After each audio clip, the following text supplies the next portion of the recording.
The morning the letter arrived, the ranch was quiet the way it had been quiet for 40 years.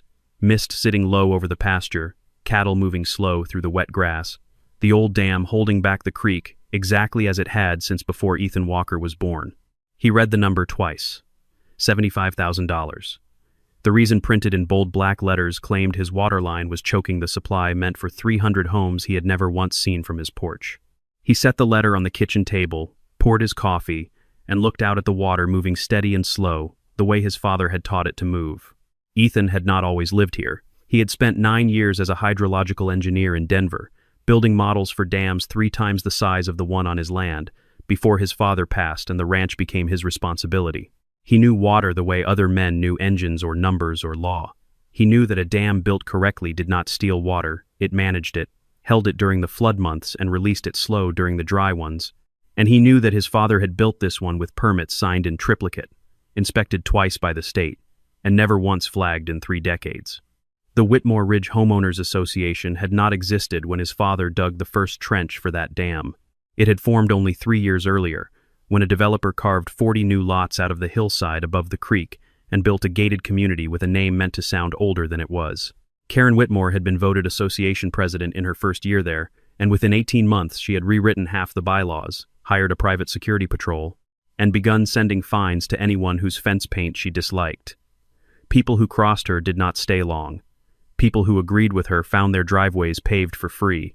Karen's rise inside the association had followed a pattern familiar to anyone who had watched small governing bodies fall under the control of a single forceful personality. She had arrived with confidence, offered to take on the tedious administrative work nobody else wanted, and slowly turned that thankless position into something closer to a personal fiefdom. Board meetings that once ran 20 minutes stretched into hours under her leadership, filled with new rules about mailbox colors, driveway sealant, and holiday decoration timelines, each one presented as though it had already been settled before anyone in the room had a chance to weigh in. Residents who complained too loudly found themselves fined for infractions nobody else had ever been cited for, and the pattern repeated often enough that most people simply learned to stay quiet. By the time the new development's residents had finished moving in, few of them had ever met Ethan Walker at all. He kept to himself, tended his cattle, drove into town twice a week for supplies, and had never once attended a homeowners association meeting because his property, older than the association itself, had never technically fallen under its jurisdiction. That distinction mattered less to Karen than the simple fact that his land bordered theirs, and that a man who lived quietly, without allies inside her organization, made an easier target than any resident who might push back through the association's own internal channels. The new residents wanted a lake. Not a creek, not a pond. A lake, blue and still and photographable. The kind of water feature that appeared in the glossy brochure before anyone had checked whether the land could actually hold one. Karen promised them that lake in her welcome speech before she had ever spoken to an engineer. When the water level in the retention basin came in low that spring, she did not call the county. She did not call a hydrologist. She drove out to Ethan's property line, looked at the dam holding back his creek, and decided, on her own authority, that she had found her villain. She called a meeting in the community clubhouse on a Tuesday night. 40 people came. Coffee in paper cups, folding chairs arranged in a horseshoe facing a projector screen with a single satellite image on it, an arrow drawn in red marker pointing at Ethan's dam. Karen stood at the front in a blazer the color of a closing argument and told the room that a man on the edge of their community was hoarding water that belonged to everyone. She did not mention that she had never ordered a survey. She did not mention that no engineer had ever set foot on Ethan's land. She simply said it, and 40 people believed her, because belief was easier than asking questions. Ethan sat in the back row that night, arms crossed, saying nothing while people who had lived in the valley for 6 months lectured him about a creek his family had managed for 3 generations. When Karen finally turned and asked if he had anything to say, he stood, buttoned his jacket, and said only that he would be glad to share the county's own survey records whenever anyone cared to look at them. Nobody asked to see them.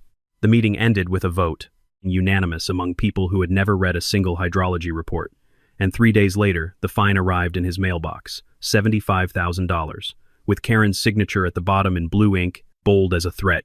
The inspection came exactly 1 week later, and Karen made sure the whole valley knew it was coming. She brought a camera crew from a local news station that owed her a favor. She brought 2 board members carrying clipboards they did not know how to use. And she brought a phone mounted on a small tripod, streaming live to an audience of people who had never met Ethan Walker and already hated him. She wore boots that had never touched mud before that morning, and she walked toward the dam like a woman walking onto a stage built specifically for her. She stood at the edge of the water, camera trained on her face, and said the sentence she had clearly rehearsed the night before. She said Ethan was stealing water from an entire community, that his selfishness was drying up the future of families who had done nothing but trust in a system meant to protect them. The words landed exactly as she wanted them to, sharp and simple, built for a headline rather than a hearing. Ethan stood a few feet away, hands in his jacket pockets, and let her finish before he spoke a single word. He asked her one question. He asked if she had ever looked at the hydrological survey the county kept on file for this exact creek, the one that mapped flow rates back 15 years. Karen laughed, loud and performative, glancing at the camera to make sure it had caught her amusement, and told the crowd that engineers could be bought and paper could say anything a man wanted it to say. Nobody in the crowd asked to see the survey either. It was easier to watch a confident woman laugh than to read a document nobody understood, and so laughter won, the way it usually did in rooms built for spectacle instead of evidence. One of the board members standing near her, a younger man holding a clipboard he clearly did not know how to use, glanced at Ethan with something close to discomfort on his face, as though some part of him already sensed the ground beneath this whole performance was thinner than Karen's confidence suggested. He said nothing, because saying nothing was easier than questioning a woman who had spent 3 years making examples of anyone who disagreed with her in public. Ethan noticed the glance and filed it away without comment, the same way he filed away most things that morning, patient and unbothered on the surface, calculating underneath. She had a notice already printed, laminated even, and she stapled it to the fence post beside the dam while the camera rolled.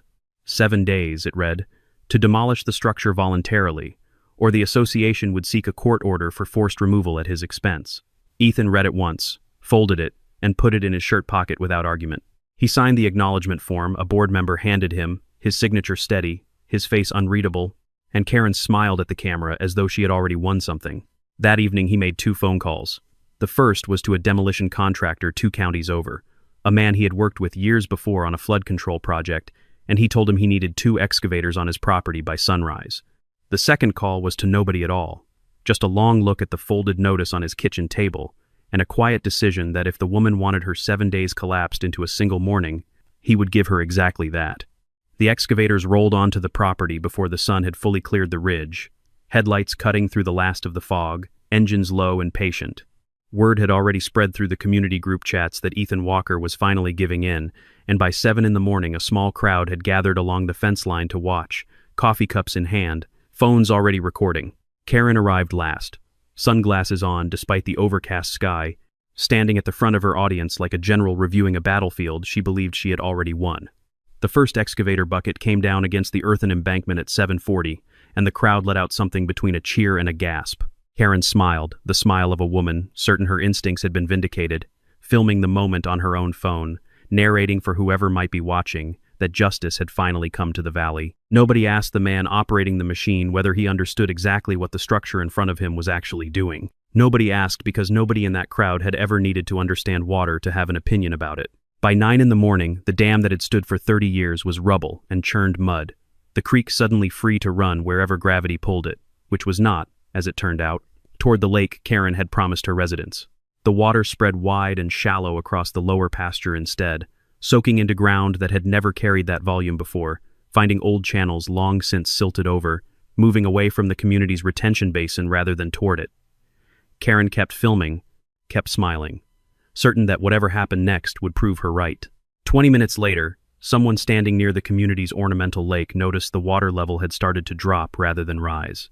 It dropped slowly at first, the kind of change easy to dismiss as a trick of the light, and then faster, the shoreline receding by visible inches every few minutes. By 10 o'clock, the automatic irrigation system across 3 streets had sputtered, coughed, and gone silent, sprinkler heads clicking uselessly against dry air. Karen's smile had not yet faded, but it had started, almost imperceptibly, to tighten.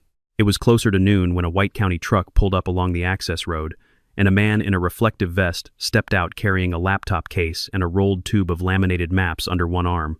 He introduced himself as a civil engineer with the County Water Authority, and he asked, calmly, who had authorized the demolition of a structure listed in county records as a regulated flood control asset. Nobody answered right away. Karen's assistant looked at Karen. Karen looked at the crowd. The crowd looked at the muddy scar where the dam used to be. The engineer unrolled his maps on the hood of his truck, and the crowd, quieter now, gathered around to look. The maps showed something none of them had considered, a full topographic model of the watershed, decades old, updated regularly, and every version told the same story. The dam Ethan Walker's father built had never been designed to hoard water for one property. It had been designed to slow the creek during flood season so it wouldn't scour out the lower valley, and to hold a reserve during the dry months so the water table beneath every property downstream, including every house in Karen's own development, stayed steady enough for wells and irrigation alike. The engineer explained, in plain terms, that the dam also filtered sediment before the creek reached the community's own basin, and that without it, silt and debris would eventually clog the very intake pipes the new lake depended on. He explained that the pressure differential the dam maintained was the reason water had ever reached the ridge houses at a usable rate in the first place. Remove the dam, and during a dry season, which this one already was, the creek would simply drain faster than it recharged, emptying itself out within hours instead of holding steady for weeks. Karen's face had gone the color of the concrete slab she was standing on. She tried, once, to recover the room. She said the timing was suspicious, that a man facing a $75,000 fine had every motive to sabotage the outcome deliberately, as though Ethan himself had somehow engineered the drought and the geology beneath 300 homes just to embarrass her publicly. The engineer looked at her for a long moment, said nothing, rolled his maps back up, and got in his truck. Nobody applauded this time. The silence that followed was heavier than anything Karen had planned for. By that night, the community's lake had lost nearly a third of its volume, and it was still falling. By the following morning, the lake had become a wide ring of cracked mud rimmed by a thin band of water at its lowest point, and the first dead fish were already floating at the edges. Sprinkler systems across the development had failed entirely, and lawns that had been green 2 days earlier were already curling brown at the edges under a sun that showed no signs of mercy. Someone posted a photo of a koi carcass on the community message board with the caption asking who was responsible, and by lunchtime, nearly every reply pointed the same direction, straight at Ethan Walker. Karen stood at another emergency meeting that evening, this one considerably less confident than the first, and told the room that the man on the ridge had timed his compliance maliciously, that he had known exactly what would happen and let it happen anyway out of spite. Nobody in that room knew that Ethan had, in fact, tried to warn them, that he had offered the county survey freely a week earlier and been laughed at for it. Karen certainly did not offer that detail. She simply repeated her accusation until it started to sound, to a frightened and thirsty crowd, like something close to fact. The Homeowners Association's own maintenance staff scrambled that week to truck in water for the dying landscaping, an expense nobody had budgeted for, and one that came directly out of association dues residents had already paid for the year. Contractors who had installed the ornamental lake months earlier were called back out to inspect a system that had never been designed to run dry, and several of them quietly told property owners, off the record, that the retention basin had been undersized from the start, built to satisfy a brochure rather than an actual watershed study. None of that information made it into Karen's public statements. She kept her focus fixed entirely on the man up on the ridge, because a villain was easier to manage than an engineering failure with her own signature attached to its approval. Ethan, for his part, said almost nothing publicly. When a reporter from the same local station that had filmed his humiliation showed up at his gate asking for comment, he handed over a single folded document, the same fine Karen had issued a week earlier, $75,000, and a 7-day demolition order signed in her own hand. He said only that he had done precisely what the association demanded of him, nothing more and nothing less, and that any consequences flowing from that demand belonged to the person who had signed it. The reporter photographed the notice, and the photograph traveled faster than any of Karen's talking points ever had. Grace Miller heard about the situation from her sister, who lived 2 streets over from Karen's own house, and had watched her lawn die along with everyone else's. Grace had known Ethan since law school, back before he traded contracts for cattle, and she still practiced as county counsel, the kind of quiet, careful lawyer who read footnotes other attorneys skipped. She drove out to the ranch on her own time, not as a favor to Ethan exactly, but because something about the story, as it was being told around town, did not sit right with the version of events her instincts kept circling back to. She sat at Ethan's kitchen table with a cup of coffee going cold in front of her and asked him to walk her through everything, from the first letter to the excavators at sunrise. He did, plainly, without embellishment, sliding across copies of every permit his father had filed decades earlier, along with the acknowledgement form Karen's own board member had handed him the day of the inspection. Grace read it twice, tapped the signature at the bottom, and asked him a single question. She asked whether he had kept the original notice Karen stapled to his fence post, the one demanding demolition within 7 days. He had. It was still folded in the drawer beside his father's old ledgers, and when Grace unfolded it and read the language printed across the top, something in her expression sharpened. The notice did not simply request removal, it ordered it, under the association's own authority, citing bylaws that Grace happened to know had never actually been ratified through the proper county filing process. If the demolition order itself had been issued without legal standing, then everything that followed from it, the fine, the deadline, the public humiliation, sat on a foundation that could not hold weight in any courtroom that mattered.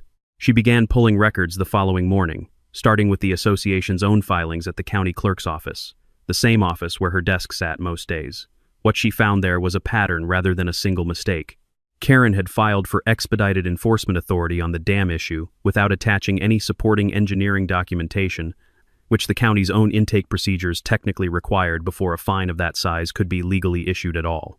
The paperwork existed technically, but it was empty where it should have been full, a shell filled with confident language and nothing underneath it. Grace found something else buried 3 folders deep, an internal association memo dated weeks before the first public meeting, referencing a preliminary water assessment that had, in fact, been commissioned. The assessment existed, someone had paid for it, and its conclusion, in language plain enough for anyone to understand, stated clearly that the dam in question served a critical regulatory function for the entire watershed and should not be altered without a full engineering review.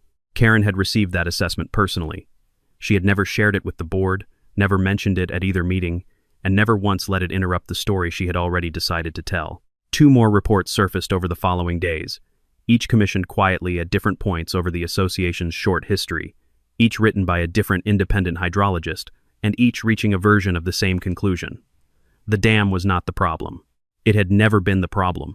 Every professional who had actually studied the creek had said so in writing, and every one of those findings had been received by Karen's office and filed somewhere no board member, resident, or reporter had ever been shown. Grace laid the 3 reports side by side on her desk and felt the shape of the story change entirely. She began requesting the association's email records next, formally, through the same channel any citizen could use to request public correspondence tied to a homeowners association operating under county oversight. The first batch that came back was suspiciously thin, missing entire date ranges that should have corresponded exactly to the weeks surrounding the first community meeting.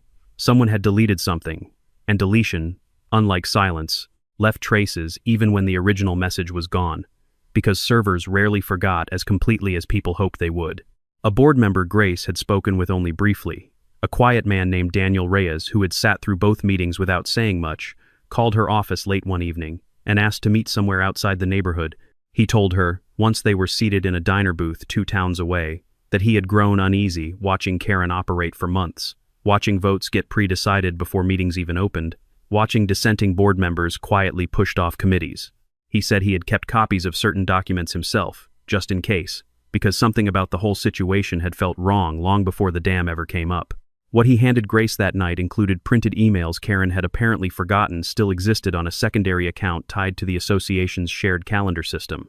In them, Karen discussed the dam issue not as an environmental concern, but as leverage. Language that suggested she understood exactly how much pressure a public fine and forced demolition would put on a single landowner sitting on several thousand acres of increasingly valuable ridge property. Grace read the printouts twice in the parking lot before she called Sheriff Cole Davis directly, because what she was holding had stopped looking like a zoning dispute and started looking like something closer to fraud.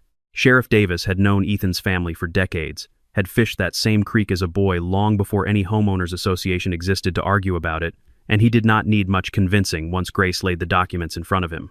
He requested a warrant the same week, citing probable cause tied to the deleted correspondence, and the suspicious gap between what Karen had received privately and what she had told the public. A judge signed it without much hesitation, and 2 deputies drove out to the small association office behind the community clubhouse on a Thursday morning to seize every computer, external drive, and filing cabinet inside. Karen was there when they arrived, standing in the doorway in the same blazer she had worn to the first meeting, demanding to know under what authority deputies were carrying her office equipment out to a van in broad daylight, while 3 neighbors watched from across the street. Sheriff Davis handed her the warrant without comment and let the paperwork speak for itself. She read it twice, her face losing color in a way the neighbors would later describe to each other in careful, almost gentle terms, as though even her enemies had not quite expected to feel sorry for her in that moment. The forensic recovery took the county's technical team the better part of 2 weeks, and what they pulled from the deleted folders confirmed everything Daniel Reyes had already suspected. Buried among the recovered files was a message Karen had written to herself, notes rather than correspondence, the kind of thing people write when they think no one else will ever read it. In it, she calculated, with unsettling precision, that if Ethan could be pressured into demolishing the dam himself, the resulting drop in his property's water access would tank its resale value, and she had already identified a development partner interested in acquiring the land at a steep discount once that happened. The recovered files made clear that Karen had never believed her own accusations about stolen water at all. She had understood, from the very first assessment she quietly buried, exactly what the dam did and exactly what would happen if it disappeared. She had simply calculated that the chaos would be worth it, that a drained community lake and a few dead lawns were an acceptable cost if the outcome meant acquiring thousands of acres of ridgeland for a fraction of its value once the man who owned it had been humiliated into giving it up. When the recovered documents reached the local paper, the story broke wider than anyone in the valley had expected, picked up by outlets 2 counties over within days. Neighbors who had stood cheering at the demolition that morning now read Karen's own words, describing them as leverage rather than as people she had ever intended to protect. The betrayal cut differently than the drought had because a dry lawn could be forgiven as bad luck, but a plan written down in a woman's own handwriting could not be explained away as anything but exactly what it was. The association's board called an emergency session within days, and this time Karen did not control the room the way she once had. One by one, board members who had spent 3 years deferring to her stood and read prepared statements distancing themselves from her leadership, several admitting they had voted on issues without ever seeing the full documentation she had been required to share. The vote to remove her from the presidency passed unanimously, the same unanimous margin that had once condemned Ethan Walker without a single dissent, only now pointed in the opposite direction. Karen did not disappear quietly. Within a week of losing her position, she filed a civil suit against Ethan Walker personally, accusing him of environmental negligence, claiming his sudden demolition of the dam had been reckless and had caused the very damage now sitting on the community's books. It was, Grace pointed out privately, a breathtaking piece of audacity, an attempt to reframe the consequences of her own scheme as somebody else's carelessness. But Karen had built a career on confidence, outlasting evidence, and she was not ready to abandon that strategy yet. The trial opened on a gray Tuesday morning in the county courthouse, the gallery fuller than anyone on staff there could remember for a civil matter of this size. Karen's attorney opened by painting Ethan as a man so consumed by resentment toward regulation that he had raised critical infrastructure in a single reckless morning rather than pursue any lawful appeal. It was a clean argument, delivered smoothly, built for a jury that had not yet seen the documents Grace had spent weeks assembling. Grace rose for the defense and did not raise her voice once. She placed the original demolition notice on the projector first, Karen's own signature enlarged across the screen, 7 days to comply, or face forced removal at Ethan's expense. She placed the acknowledgement form beside it, the one Karen's own board member had handed Ethan on inspection day. Then she played the video, the one Karen herself had live-streamed from the fence line that morning, her voice clear and confident, ordering compliance for the entire valley to hear. She introduced the 3 hydrological assessments next, each one stamped with a receipt date proving Karen's office had them in hand before the very first community meeting was ever called. She read the recovered notes aloud, the calculations about resale value, the mention of a waiting buyer, the cold arithmetic of a woman who had understood the science completely and chosen public humiliation over honesty anyway. The county engineer took the stand and confirmed, in careful technical language, that everything he had told the crowd at the dam site that morning matched exactly what those 3 reports had already concluded years earlier.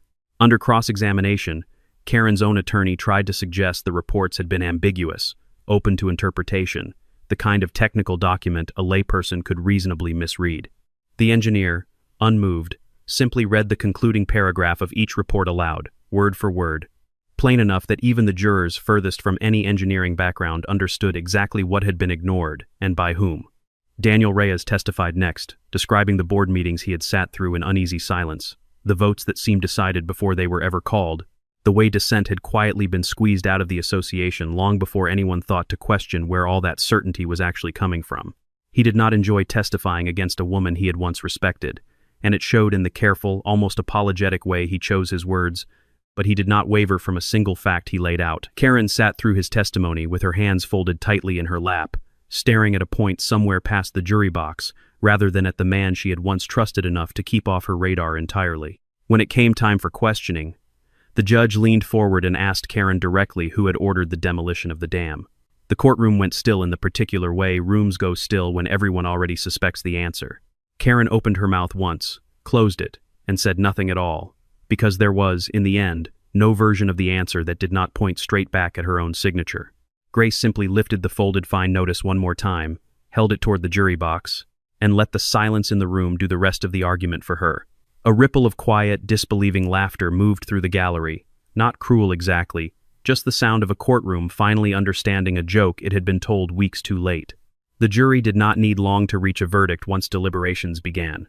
Karen lost the civil suit entirely, and the judge went further than a simple dismissal, finding that the association itself bore direct liability for damages caused by an enforcement action issued without proper engineering review or lawful authority. The ruling ordered the homeowners association to cover the full cost of rebuilding the dam, along with damages tied to the failed lake, the dead landscaping, and months of disrupted water service across the development. Karen personally was referred for criminal investigation into the deleted records and the misuse of association funds tied to legal fees she had quietly authorized for herself during the case.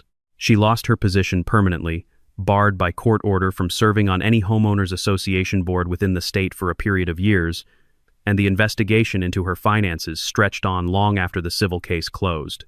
Prosecutors eventually declined to pursue the harshest criminal charges, settling instead for a fraud-related plea that carried probation and a substantial fine of her own, an irony not lost on anyone who had watched her once stand at that same fence line, demanding $75,000 from a man who had broken no law at all. The development's remaining board members spent the following months quietly rewriting the bylaws Karen had once drafted almost entirely on her own, adding requirements for independent review before any future fine or enforcement action could be issued against a resident or neighboring landowner. Neighbors who had once stood cheering behind her at the fence line began, one by one, showing up at Ethan's gate instead, apologizing in the awkward, halting way people apologize when shame arrives later than it should have. Some brought nothing but words. A few brought casseroles, as though bread and butter could undo a $75,000 fine, and Ethan, to their surprise, accepted the gesture without bitterness. He never pursued Karen further than the courtroom already had. Reporters circled for weeks afterward, hoping for a statement dripping with vindication, some line about justice finally served or a corrupt woman finally exposed, but Ethan gave them almost nothing to work with. When one persistent journalist finally cornered him at the feed store and asked how it felt to watch his enemy destroyed, he simply said that destruction had never been the goal, only truth, and that he had wanted people to trust facts over fear. Nothing more elaborate than that. What came next surprised the valley more than the trial had. Rather than simply pocketing the settlement and rebuilding the dam exactly as it had stood before, Ethan proposed something larger to the county board, a redesigned structure built to modern standards, wider, stronger, engineered not just to serve his own cattle but to formally regulate the watershed for every property downstream, his own family's included. He asked the county to fund a public walking trail along the new reservoir's edge, open to anyone in the valley, HOA resident or not, along with a small wetland conservation area meant to protect the same fish that had died in Karen's failed lake. The county board approved it within a month, and something unexpected happened once construction began. Neighboring ranchers, men who had watched the whole saga unfold from a cautious distance, started showing up with their own equipment, volunteering labor and machinery without being asked twice, because a dam that protected one family's water table protected everyone's water table downstream from it. Even a handful of homeowners association residents who had once stood at the fence line cheering its destruction returned to help clear brush along the new trail, sweat replacing the shame they had carried for weeks. Construction on the new dam stretched across most of that autumn, and the site slowly became something closer to a gathering place than a work zone. Ranchers who had never exchanged more than a nod with Ethan across their shared fence lines began showing up on Saturday mornings with trucks full of gravel and spare hands willing to dig, and a few of the younger homeowners association residents, the ones who had felt the sharpest edge of Karen's leadership themselves at one point or another, started bringing coffee and sandwiches out to the crew without being asked. Nobody organized any of it formally. It simply happened, the way things sometimes happen once people stop waiting for permission to be decent to one another.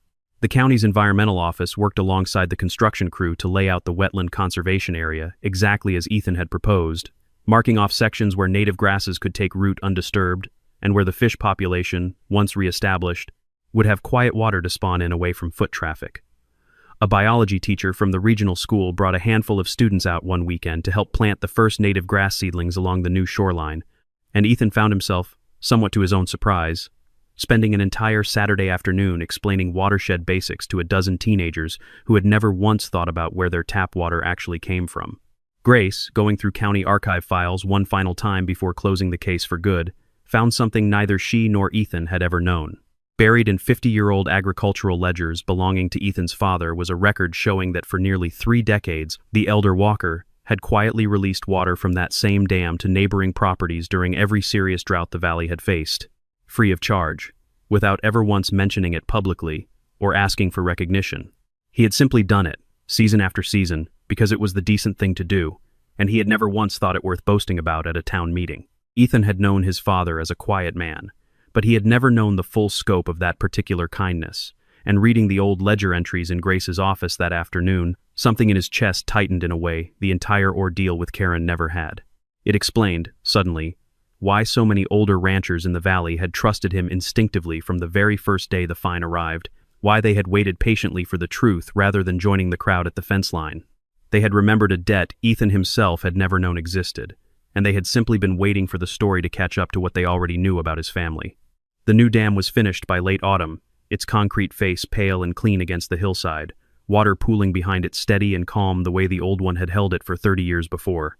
The county scheduled a small ceremony for its opening, modest compared to the spectacle Karen had once staged at the same location. No camera crew hired in advance, no live stream set up for an audience hungry for someone else's downfall.